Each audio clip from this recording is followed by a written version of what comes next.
First of all, this morning I'd like to call your attention to a couple things in the bulletin.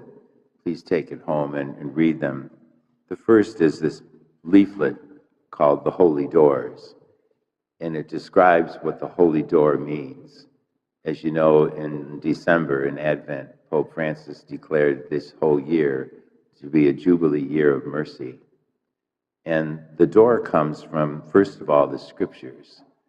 Remember the parables about the Good Shepherd, and Jesus says, I am the gate. No one comes in or goes out the sheepfold without my letting them in. And so Jesus is the door to salvation. And so what this year is inviting us to is to open up our hearts so that Jesus can enter. Open up the doors of our hearts so he can enter. And that he is the door. He is the one who will go through to receive mercy and forgiveness. In Rome, there are 4 major basilicas. The St. Peter's Basilica, of course, is the first.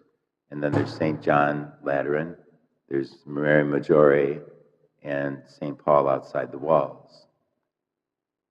On December 8th, the Pope opened the door at St. Peter's Basilica. It's been bricked up on the inside since the last Jubilee year that Pope John Paul declared.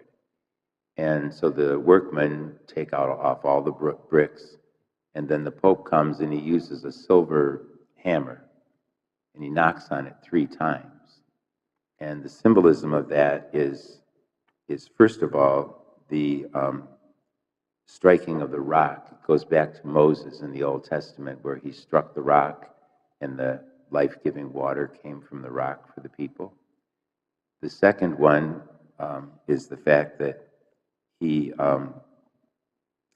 struck the earth. Remember when Paul and Silas were in prison, and God came and struck the jail, and it opened up so they could be freed. And the third time was the soldier who pierced the side of Christ with his sword, and out flowed blood and water. It was symbolic of baptism and the beginning of the church. And so those 3 things are significant as he knocks on the door, always seeking God's favor, God's mercy. And whoever walks through that door in the Holy Year receives special graces through the church. The Pope declared that every cathedral in every town and city in the whole world should declare their front door a holy door this year. So you can go to St. John's Cathedral and walk through the front door of the church, of the cathedral, and receive those graces and blessings. Our confirmation class did that last week. They went to the cathedral and walked through the holy door. In the responsorial psalm, we sang that great is the kindness and the mercy of God. And that's what this is all about. God is kind and merciful. And the Pope wants us all to realize that he's there so that we can receive his mercy and forgiveness for our sins. And then also we're called then to live that same kindness and mercy in our day-to-day lives.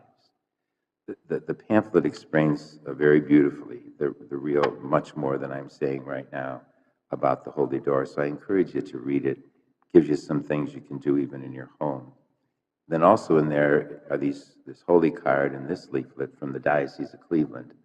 And on the back of both are the corporal and the spiritual works of mercy. We're all called to live those in our lives. And so read them over. Feed the hungry, give drink to the thirsty, shelter the homeless, bury the dead, admonish the sinner, bear wrongs patiently, forgive all injuries. All those are spiritual and corporal works of mercy.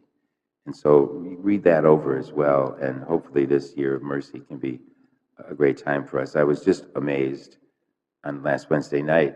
As you know, I was in the confessional. I went there about 10 to 5, and I didn't get out until 20 after 8. It was 3 hours and 20 minutes, 30 minutes almost. And there's just one person after another. I never stopped. As soon as one person left, another person came in. And I was really inspired by the faith and the trust in God. And you could just feel the mercy of God flowing through that sacrament. So, and it's been the same way Thursday and Saturday. So I can encourage you again during Lent to receive the sacrament of penance, where it's really the mercy of God is there for us all, and then to do these other works of mercy to deepen our relationship with God.